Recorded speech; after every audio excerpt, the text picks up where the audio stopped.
Operator का मतलब होता है the symbols that we use to perform the operations on the data.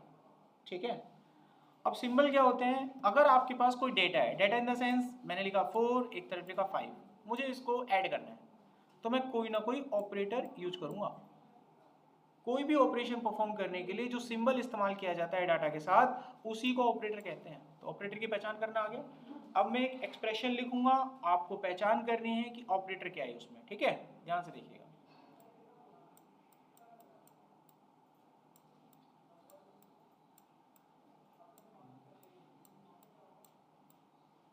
इसमें ऑपरेटर क्या है?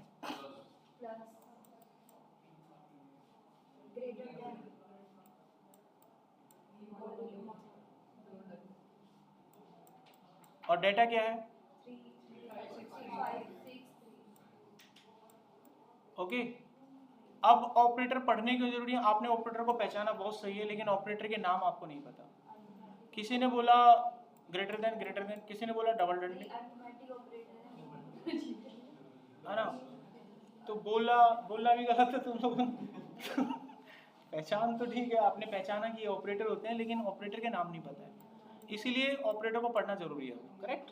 तो ऑपरेटर को हम बिगनिंग से पढ़ेंगे, हर एक का नाम आपको पता होना चाहिए। कभी किसी को नाम लेकर बोलो तो ये तो बहुत गलत था कि डबल डंडे। डंडा तो कहीं से नहीं है, नहीं डबल डंडे नहीं बोलते। ऑपरेटर का नाम आपको परफेक्टली पता होना चाहिए। जब किसी को आप बताओगे, बोलोगे, तो आपको ढंग से बोलना है। Now let's start. अभी देख लेते हैं क्या बोलते हैं। हाँ सर जी, एक बार दोबारा करवाना। चलो एक बार फिर से देखेगा वो। ओके, चलो मैं यहाँ फिर से लिखता हूँ। डंडे वंडे मत बोला करो यार, कुछ और। देखो मैंने नाम लिखा है यहाँ पर 6,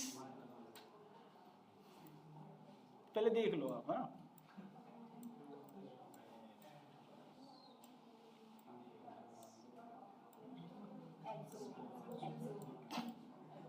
अब बताइए इसमें ऑपरेटर कौन कौन से हैं? Sir and, subtraction, power, backslash.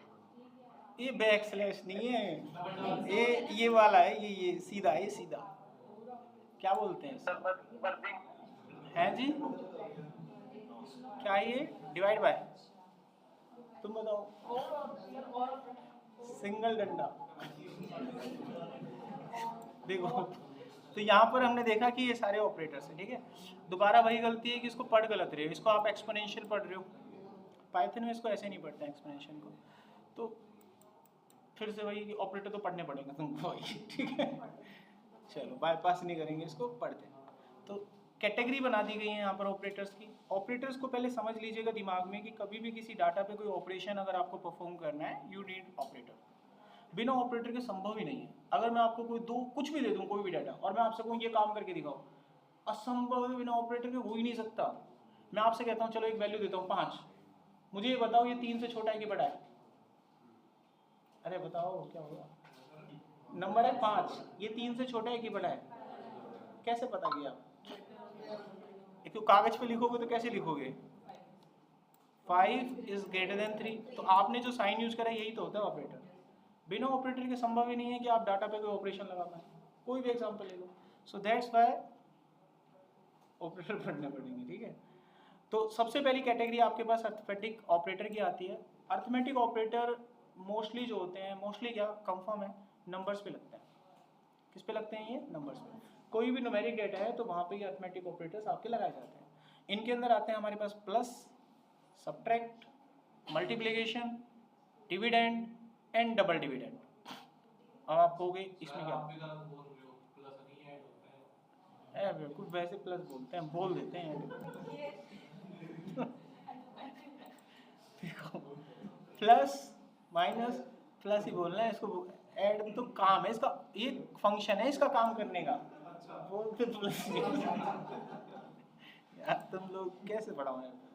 ठीक है, इसको क्या बोलते हैं? माइनस बोलते हैं। इसको हम बोलते हैं एस्ट्रिक्ट। क्या?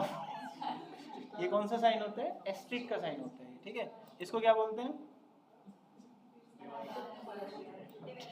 Divider, divider. और इसको क्या बोलते हैं? सही है डबल डिवाइडर। और इसको क्या बोलते हैं? मॉड्यूलो। नाम पता लग गए। अब इनका काम समझिए। इसका काम क्या होता है? ऐड करना। ऐड तो पता है, जोड़ना, जमा करना किसी चीज को। 3 और 5 को ऐड करेंगे तो क्या आएगा? 8 आएगा। इसके बीच में जो ऑपरेटर लगेगा वो कौन सा होगा? ऐड बोलोगे तो अच्छा नहीं लगेगा ना। ऐड तो अर्थ होता है। ऑपरेटर कौन सा लगेगा? प्लस। ठीक है मोहित, ऑपरेटर प्लस लगेगा, ऐड थोड़ी ना बोलेंगे। आगे देखिए, माइनस, इसका काम क्या होता है? सब्ट्रैक्ट करना। 4 में से 3 गया, कितना बचा? बताओ। 1 बचा। ये साइन किस चीज का है? एस्टेरिस्क का। क्या काम करता है ये? मल्टीप्लाई करता है। 4 और 3 के बीच में अगर ये साइन होगा तो क्या उत्तर आएगा? 12 आएगा। ये किसका साइन है? डिवाइड करने का। अगर किसी भी नंबर को किसी से डिवाइड करेंगे तो ये पूरा पूरा नंबर डिवाइड करके देगा। पूरा पूरा नंबर इन द सेंस, अगर 10 को 3 से डिवाइड करेंगे तो जो पूरी कंप्लीट वैल्यू आएगी वो क्या आएगी? 3.3333 समथिंग। एक होता है आपके पास डबल डिवाइडर। ये क्या करता है? ये आपको कोशेंट वैल्यू देता है। कोशेंट वैल्यू समझते हो? कोशेंट वैल्यू क्या होती है? चलो मुझे बताओ। डेसिमल के बाद की वैल्यू नहीं देता ये। वो तो तुम देख के बता रहे हो। नहीं, अगर देखो 0.5 या फिर उससे होगी तो अरे मेरे को पता है तुम ठीक समझते हो, लेकिन कोशेंट तो कुछ और होता है ना। कोशेंट का मतलब होता है भागफल। जब आप 12 को 5 से भाग करोगे तो 5 दूनी 10, नीचे रिमाइंडर 2 बचेगा, तो ऊपर जो रकम आई वो कोशेंट है। ऊपर क्या आया था? 2 आया था, दैट इज कोशेंट।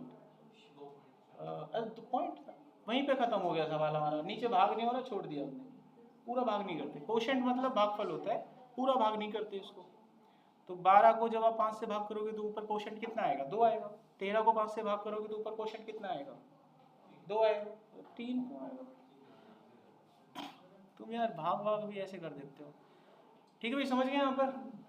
अगला हमारे पास जो ऑपरेटर होता है मॉडुलो। मॉडुलो ऑपरेटर हमको रिमाइंडर निकाल के देता है। 13 को 4 से भाग करेंगे अगर हम, किससे? 4 से, तो रिमाइंडर कितना आएगा? 13 को 4 से भाग करने पर रिमाइंडर कितना आएगा? 1 आएगा। इसको भी बताने में बच्चों को ऐसा लगता है कितना बड़ा काम किया है ना, और बच्चे आगे गलत बोलते हैं। 15 को 3 से भाग करेंगे तो रिमाइंडर कितना आएगा? 0 आएगा। अब मैं सामने कुछ एक्सप्रेशन लिखूंगा और आप इसे पहचान के बताइएगा उत्तर क्या बनेगा। ठीक है, प्रैक्टिस हो जाएगी अभी के भी, ऑपरेटर समझ में आ जाएंगे। मैं लिखा 4 मल्टीप्लाई 2, ओके। 12 कितना आएगा? ओके। अब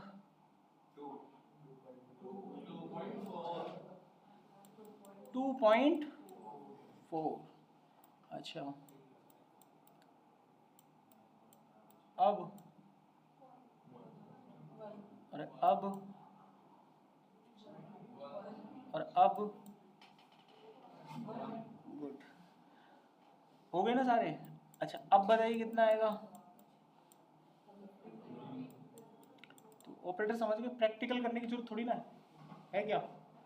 समझ गए ना? ऐसे ही चलेंगे, रन करके देख लेना। तो ऑपरेटर का मतलब आपको समझ सेकंड और थर्ड पार्ट समझ नहीं आया, बस दोबारा बताने वाला। ये जो ऑपरेटर होता है ये कोशेंट वैल्यू देता है, यानी कि मैं इसको ना थोड़ा यहाँ पे 5 कर देता हूँ।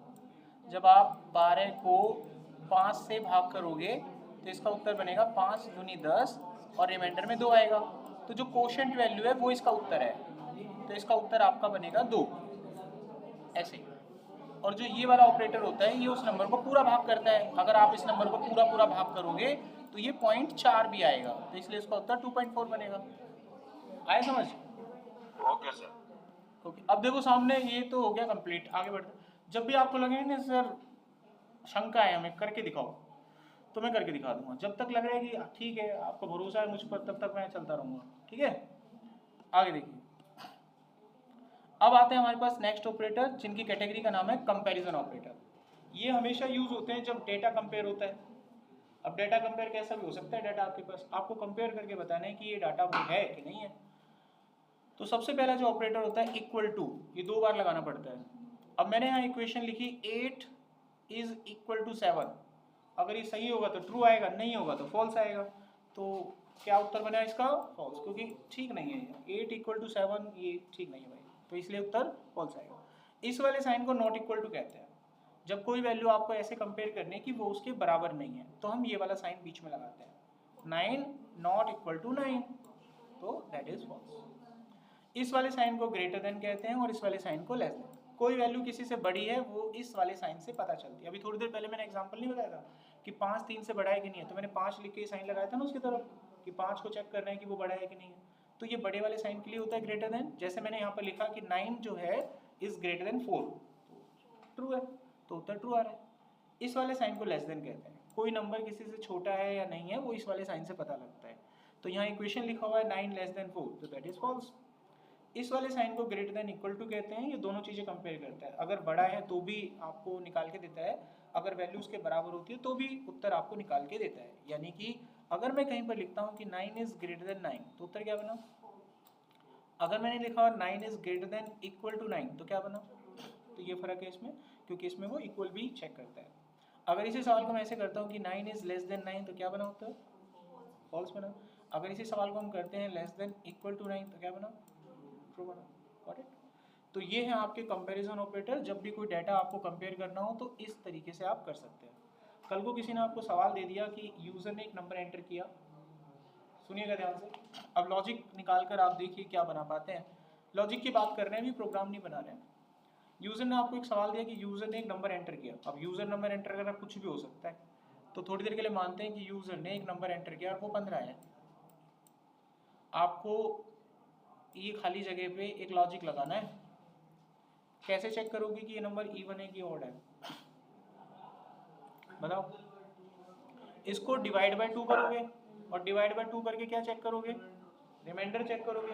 अब इसको 2 से भाग करके रिमाइंडर निकालो, कैसे निकलता है? 15 लिखा, रिमाइंडर निकालने के लिए कौन सा ऑपरेटर होता था? मॉडुलो। और किससे करना है डिवाइड? 2 से। ऐसा करने से रिमाइंडर आ जाएगा।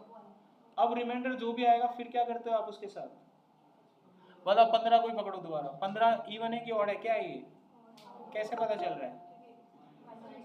जीरो से कंपेयर करेंगे, इस नंबर को कंपेयर करेंगे। आप इस नंबर को किससे कंपेयर करेंगे? अब कंपेयर कैसे करते हैं? इक्वल है कि नहीं है, 2 बार लगाते हैं साइन। Double equal to. अगर ये नंबर 0 के बराबर निकला तो क्या है? ये इवन है, और नहीं निकला ऐसे लगते हैं लॉजिक। ये ऑपरेटर इसलिए पढ़ने जरूरी है। अब तुमको मतलब ही नहीं पता भाग कैसे होता है, बराबर कैसे होता है, तो क्या करोगे? पहचान के लिखिए ना उत्तर है, इवन है, ओड है, बस। इसीलिए ऑपरेटर पढ़े जाते हैं। ऑपरेटर को पढ़ने के बाद इनको गुनिए कि रिमाइंडर कैसे निकलता है, कौन सा ऑपरेटर यूज होता है, ठीक है, इक्वल करने के लिए कौन सा साइन यूज होता है, फलाना फलाना है। चलिए आगे बढ़ते हैं। कोई सवाल यहाँ पे किसी को? नेक्स्ट देखिए।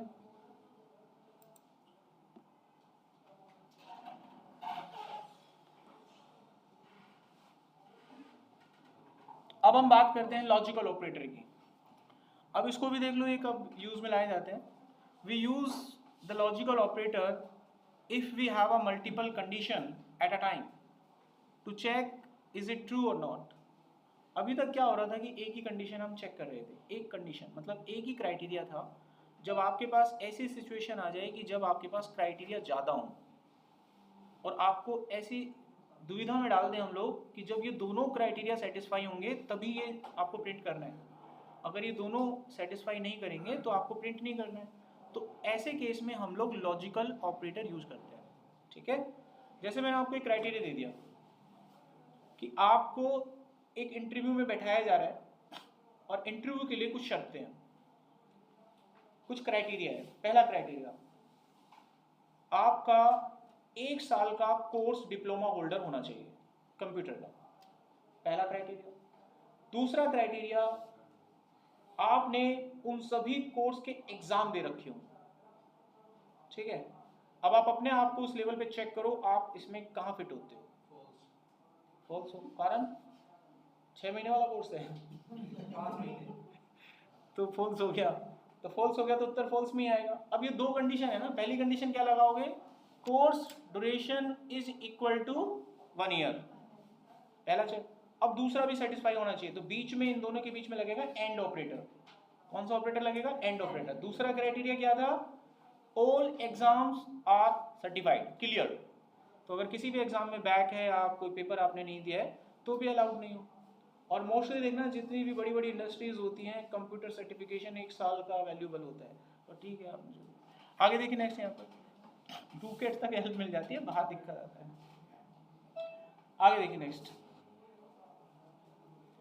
पाइथन ऑपरेटर, लॉजिकल ऑपरेटर हमने देखा कि जब दो क्राइटेरिया हमारे पास होते हैं तो बीच में क्या लगाना होता है, हमें एंड लगाना होता है। अब मैं यहाँ पर सामने एक इक्वेशन लिखूंगा और आप इसके उत्तर को पहचान कर मुझे बताएंगे कि क्या उत्तर आएगा।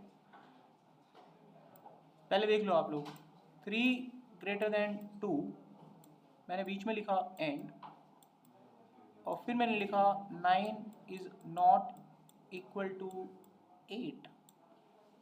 उत्तर बताइए क्या बनेगा इसका, फॉल्स। और एक और बच्चा बताओ कोई ट्रू वाला, ट्रू। बस 2 पूरे कर दिए तुमने, बस खेल खत्म, तुमने दोनों उत्तर दे दिए। ट्रू वाले हाथ खड़ा करो। नहीं होगा सर। अब ये तीनों ने नहीं करा, फॉल्स के साथ हो। अच्छा कर लो, नीचे कर लो। देखो ये क्या बना और ये क्या बना, तो दोनों ट्रू हो गए। तो एंड कहता है भाई दोनों ट्रू, तो टोटल ट्रू, तो उत्तर ट्रू बनेगा। अब जिसने पहले या किसी ने फॉल्स बताया था, मुझे समझाओ कैसे बताया आपने फॉल्स, कौन सा फॉल्स कर दिया इसमें? हाँ? घर पे नंबरों की प्रैक्टिस करो, 1 से लेकर 20 तक गिनतियाँ लिखकर छोटा बड़ा फर्क देखो कि कौन सा छोटा होता है कौन सा बड़ा होता है। ठीक है, आप अगर कोडिंग सीख रहे हो ना, तो मैं आपको कुछ टिप्स देता हूँ कोडिंग को जल्दी सीखने के लिए। कोडिंग से इसका कोई ताल्लुकात नहीं है, लेकिन आगे चलकर होगा। अगर कोडिंग में आपको थोड़ा सा एक्सपर्टाइजेशन करना है, थोड़ी टिप्स ले लो। 1 से लेकर 20 तक के सारे पहाड़े आपको याद होने चाहिए, ध्यान रखिए इस बात को। 1 से लेकर 20 तक का मंत्र होता है, 1 से 20 तक के सारे पहाड़ याद होने चाहिए। अब तुमको भारी लगेगा, तुम्हारी अटैक 1 से 20 तक के सबको स्क्वायर पता हो, 1 से 20 तक नहीं बताया तो अरे 10 तक तो होगा, सिंपल है। 1 से 100 तक के स्क्वायर रूट, स्क्वायर रूट मतलब ऐसे नहीं 88 का क्या होता है, ऐसे नहीं, यानी कि जैसे मैं परफेक्ट स्क्वायर टाइप में, जैसे 4 का स्क्वायर क्या होता है 16, तो 16 का स्क्वायर रूट क्या होता है उल्टा, 81 का 9, तो 10 तक मतलब 100 तक ये बताओ।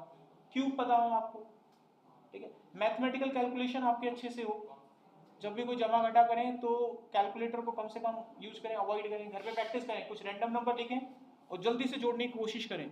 मैं आपकी प्रैक्टिस इसलिए, ये वार्म अप है, जैसे मैदान पे जाने से पहले वार्म अप होता है ना, ये दिमाग का वार्म अप होता है। कोडिंग इसीलिए तो लॉजिक नहीं बनते हैं, वार्म अप। देखो मैंने कुछ नंबर्स लिखे 24, 36, 98, 31, 07, 34, इनको ऐड करना है। तो एक बच्चे को खड़ा करेंगे यहाँ से पीछे से, तो पता नहीं किस चीज़ में लगे पड़े हैं, कौन सी गेम खेल रहे हैं। खड़े हो जाओ एक बार पीछे से, पंकज वगैरह जो नाम है, इसको ऐड करो बेटा, कैसे कैसे करो, जल्दी से करो एक बार।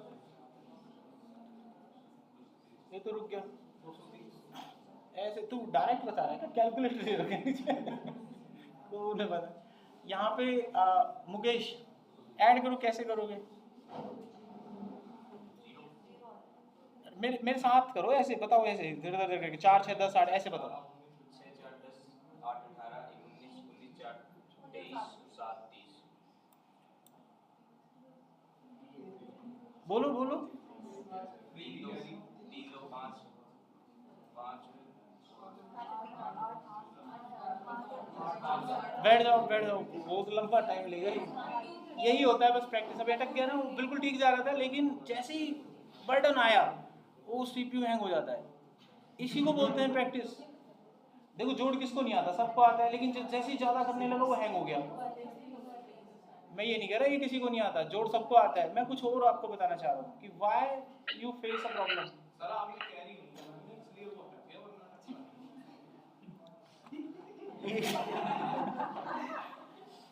देखो प्रैक्टिस जब करते हैं तो जब देखो मैं एक बार करता हूँ, इसको ऐड करता हूँ, तो आप लोग इस लेवल पर आने की ऐसे करें। 4 से 18, 19, 26, 30 की 0, 3, 3, 5, 3, 8, 9, 17, 3, 20, 23 हो गया। प्रैक्टिस करो, आपको जो भरोसा होगा मेरी प्रैक्टिस ठीक है, तो ऐसी लॉजिक भी फटाक से निकलते हैं फिर ध्यान देने से। अब तुम क्या करते हो, 4 से यहाँ तक तो ठीक है, वो 3 तो 6 और अब वो यहाँ पे थोड़ा गड़बड़ा गया। ऐसे चलना चाहिए था। अब बार बार प्रैक्टिस करोगे तो आपको एक रिपीट बन जाएगी, रिपीटेशन की, दिमाग एक्टिव हो जाता है। इसी कारण लॉजिक नहीं बनते हैं। कभी तुम सोचते हो लॉजिक का कोई हलवा बलवा वार्म अप होता है इसका भी, कैसे सीखोगे? और नहीं है कोई तरीका इसका? आगे बढ़ते हैं। थोड़ा मैथ अच्छा हो, साइंस अच्छी हो। साइंस तो नहीं है अब आपके कोर्स में, मैथ अच्छा होना चाहिए। आगे बढ़िए। कोई भी जैसे बीटेक या कंप्यूटर साइंस के कोर्स करते हो तो उसको पहले ही बोलते हैं +2 में मैथ होना चाहिए, समझे? अच्छा दिमाग होता है मैथ वाले, ठीक होते हैं। अच्छा, लॉजिकल ऑपरेटर समझ में आ गया एंड? अब इसका एक छोटा भाई है जिसका नाम है और क्या कहता है कि वो कहता है कि कोई भी एक ट्रू होगा ना, मैं समझौता कर लूंगा उससे। जैसे कि मैंने यहाँ पर एक कंडीशन लगाई 3 इज ग्रेटर देन 2 और एक मैंने लिखा 5 इज लेस देन 10 और मैंने बीच में और लगा दिया। अब कोई भी एक ट्रू होने पर ये ट्रू बन जाता है। अब दुर्भाग्य से दोनों ही सेटिस्फाई हैं। अब बताओ, अब ये हो गया फेल बेचारा और ये हो गया ट्रू, तो ये आपको उत्तर ट्रू देगा, समझ गए? अच्छा, अगर यहाँ पर एंड लगा होता तो उत्तर क्या बनता? फॉल्स बनता। अब मैं आपके सामने सिचुएशन पैदा करूंगा और आप मुझे बताएंगे यहाँ क्या लगेगा, एंड लगेगा कि और लगेगा। एंड और समझ में आ गया ना? अब सिचुएशन पैदा करूंगा, आपको बस पहचान करनी है कि यहाँ पर एंड लगना चाहिए कि और लगना चाहिए। एंड और में कोई डाउट तो नहीं है? पक्का कॉन्फिडेंट हो? खड़ा करूं किसी को? सर लीनियर इनइक्वालिटी में वो मतलब क्या होता है? क्या लीनियर इनइक्वालिटी होती है तो उसके अंदर और का मतलब क्या होता है? वो बिट वाइज और होता है? मल्टीप्लाई होता है। पता नहीं। देखो यहाँ पर नेक्स्ट, अब मैं रैंडमली यहाँ पर किसी एक बच्चे को खड़ा करूंगा, वो मुझे इसका उत्तर बताएगा। सिचुएशन दूंगा यहाँ पर और सिचुएशन के हिसाब से आप बताना कि यहाँ पर एंड लगेगा या फिर और लगेगा, ठीक है? तो भाई पीछे से थर्ड रो जो भी है, वहां से कौन से थर्ड रो? नवराज वाली, कोई भी खड़ा हो जाओ। आसान सा सवाल है, देखो बता, मानकर चल सिचुएशन ये है, सुन सिचुएशन ये है, एक क्वेश्चन आता है कि किसी बच्चे को एरोनॉटिक्स बनना है और उसके सामने शर्त ये रख दी जब वो एरोनॉटिक्स में एडमिशन लेने गया कि भाई बच्चा +2 साइंस से होना चाहिए और ग्रेजुएट होना चाहिए। तो यहाँ पर क्या लगेगा? हाँ, तो दोनों सेटिस्फाई होने चाहिए कि नहीं होने चाहिए? तभी उसको एडमिशन मिलेगा। तो यहाँ बीच में क्या लगाएंगे हम? एंड लगाएंगे। बैठो अभी। अब उसके बाद की अगली रो खड़ी हो जाए, कोई भी एक बच्चा बैठ के बता देना चाहिए, बोलना लेकिन है। सवाल ये है कि आपके सामने सिचुएशन आती है कि हम एक फलाना कोर्स स्टार्ट कर रहे हैं, अगर उस कोर्स को आप करना चाहते हो तो आप या तो BSc मेडिकल आपको होना चाहिए या फिर आपके पास कोई कंप्यूटर का डिप्लोमा होना चाहिए। तो क्या लगेगा इसके बीच में? क्यों लगेगा और ये बताओ? दोनों में से कोई भी एक कंडीशन आपकी सेटिस्फाई होनी चाहिए। अच्छा, अब तुम्हारी रो बताएगी दीपक मनोज वाली। अब मेरे को ये बताओ कि एक फौज की भर्ती निकली।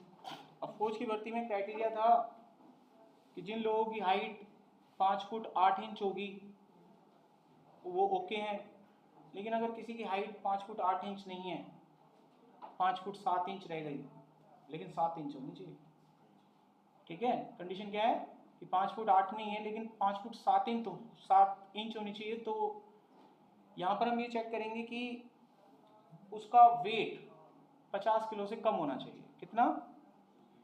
50 किलो से कम होना चाहिए, तो वो एलिजिबल होगा। तो यहाँ पर टोटल कितनी कंडीशंस हैं ये बताओ, इन्हीं को बताना। सवाल समझ में आ गया? एक फौज की भर्ती चली, वहाँ पे क्राइटेरिया था कि फौज में दाखिल होने के लिए 5 फुट 8 इंच हाइट होनी चाहिए। एक और क्राइटेरिया साइड में लिखा हुआ था, अगर 5 फुट 8 इंच नहीं है तो 5 फुट 7 इंच होनी चाहिए और साथ में उसका वेट जो है <50 kg होना चाहिए। सो यहाँ पर क्या क्या क्राइटेरिया और इस सवाल को सॉर्ट करने के लिए क्या क्या क्राइटेरिया फिट करोगे आप, कितनी क्राइटेरिया है यहाँ पर और कैसे बनाओगे इस सिचुएशन को, प्रोग्राम में कैसे लिखोगे इसे, कितने क्राइटेरिया पहले ये बताओ, कौन कौन से? अब इसको प्रोग्राम में अगर लिखना पड़ गया, अब देखो सामने कैसे लिखते हैं इसको, यही होती है प्रैक्टिस। जैसे मैंने यहाँ पर 3 वेरिएबल लिए, साइलेंट साइलेंट, 3 वेरिएबल लिए। पहला क्या था, हाइट, 2 वेरिएबल लिए, एक लिया हाइट और दूसरा वेरिएबल लिया वेट, दूसरा वेरिएबल लिया वेट। इक्वेशन ऐसे बनेगी, अगर हाइट, ध्यान से देखिए, अगर हाइट, अरे सुन तो ले, ग्रेटर देन इक्वल टू कितना था 5.8, 5.8, अगर ये नहीं है तो दूसरा क्राइटेरिया मैच होगा ना, इसलिए यहां और लगेगा। आप लगाना सीखिए ऑपरेटर कैसे लगते हैं, और लगेगा। अब और में जो कंडीशन है वो लिखो। कंडीशन क्या है पहली, कि हाइट कितनी होनी चाहिए, ग्रेटर देन इक्वल टू 5.7, और साथ में एक और चीज ट्रू होनी चाहिए, क्या लगा, एंड लगा। क्या होना चाहिए ट्रू, वेट लेस देन 50 बोला है, ये दोनों एक हैं, ऐसे बनाओ। अब लगी ना कंडीशन, ऐसे बनते हैं सवाल। अब वो सवाल आप उसको प्रोग्राम में लिख पाए। अब यहाँ पर 2 क्राइटेरिया, पहला ये रहा और दूसरा ये रहा, या तो ये मैच हो या ये मैच हो, ये अकेला मैच होना चाहिए, ये दोनों मैच होने चाहिए, ये दोनों मैच होने चाहिए इसलिए एंड लगेगा। अब इन दोनों में से कोई एक मैच होना चाहिए इसलिए और लगेगा। Do this practice. अब आप खाली बैठते हो अपना, जैसे आप लोग दोस्त बैठते हो, 2 जने होंगे कोई भी, अपने एक दूसरे से ऐसे सवाल कर लिया करो ना बैठ के, यार ये क्राइटेरिया इसका क्या निकलेगा। तुम लोग पता नहीं क्या पूछते होंगे। क्राइटेरिया अपना पढ़ाई करोगे तो पढ़ाई वाले सवाल करो ना, एक दूसरे से बैठेंगे, ऊपर लैब दे रखी, किसी को दे रखी, अपना आप ही हो जाएगा। चलो यार छोड़ो, अभी देख लो इसमें आखिरी एक ऑपरेटर और देख लो। अभी आई थिंक समझ में आ गया कौन सा कैसे लगाना है आपको। अगला इसमें ऑपरेटर आता है हमारे पास जिसका नाम है नोट ऑपरेटर। नोट ऑपरेटर क्या करते हैं ना, ये एक तरह से वकील की भूमिका निभाता है, सच को झूठ, झूठ को सच कहता है। अगर कोई कंडीशन आपकी सेटिस्फाई हो रही है तो इसको नोट सेटिस्फाई कर देगा, अगर कोई कंडीशन नोट सेटिस्फाई हो रही है तो ये उसको सेटिस्फाई कर देगा। यानी कि अगर मैंने कहीं पे लिखा 3 इज ग्रेटर देन 5, क्या उत्तर बना इसका, फॉल्स बना, समझ गए बात। लेकिन इसके बाहर नोट लगा हुआ है तो क्या बना, ट्रू हो गया। समझना क्या सवाल। अब इसकी रिक्वायरमेंट कहाँ पर पड़ती है, जैसे कि देखो आपको कोई कोडिंग में ऐसे सवाल आ गया, एक लिस्ट है, अब लिस्ट तो नहीं टपल कहूँगा इसे, एक टपल में बहुत सारा डेटा है, इसमें बहुत सारे फ्रूट्स हैं, समझ रहे हो, बहुत सारे फ्रूट्स हैं, एप्पल वेप्पल सारे के सारे, मैं एक लिख लेता हूँ एप्पल, बाकी सारे बहुत सारे फ्रूट हैं। अब किसी ने बोला आपको कि इसमें एप्पल है कि नहीं है, इसमें एप्पल है तो बाहर निकालो, इसमें अगर एप्पल है तो बाहर निकालो। आपने चेक करा लिस्ट को, लिस्ट का नाम मान लीजिए एक्स है, लिस्ट का नाम एक्स है। अब आपने इसको चेक किया कि ये बराबर है एप्पल के। अब ऐसे चेक नहीं करते, इज इन करके होता है, मैं उसमें जाऊंगा तो इज इन ऐसे करके चेक करते हैं, ठीक है। मैं फिलहाल अभी ऐसे करता हूँ, अभी इतना ही समझते हो आप। तो मैंने यहाँ पर ए लिख दिया, करेक्ट, ए इसमें है कि नहीं, मैंने ये चेक करा, मान लीजिए इक्वल टू के लिए 2 बार लगाते हैं तो ये मेरे को उत्तर ला के दे देगा ना। ये कौन सा उत्तर ला के देगा कि एक्स में ए है कि नहीं है, अगर एक्स में ए है तो आ जाएगा डाटा, गॉट इट। अब किसी ने आपको अगले दिन सवाल दे दिया कि एक्स में कल तुमने क्या ला के दिया था, ए वाला, अब मेरे को ऐसा करो बाकी का डाटा ला के दो। अब तुम ऐसे थोड़ी ना लिखोगे एक्स में बी है कि नहीं है, एक्स में सी है कि नहीं है, कौन लिखेगा ऐसे। हम इसको ऐसे ना कर दें, तो एक्स में ए है तो वो आ रहा था, अब क्या करेगा, एक्स में ए को छोड़ के सब लाएगा, उल्टा कर देगा, अपने आप ही सवाल पलट गया, समझ आया। तो ये नोट वहां पे आपकी मदद करता है, ओके। तो ऑपरेटर हमारे यहाँ फिनिश। अब अगली क्लास में आगे का काम करेंगे, आज की क्लास ओवर करते हैं, बाय।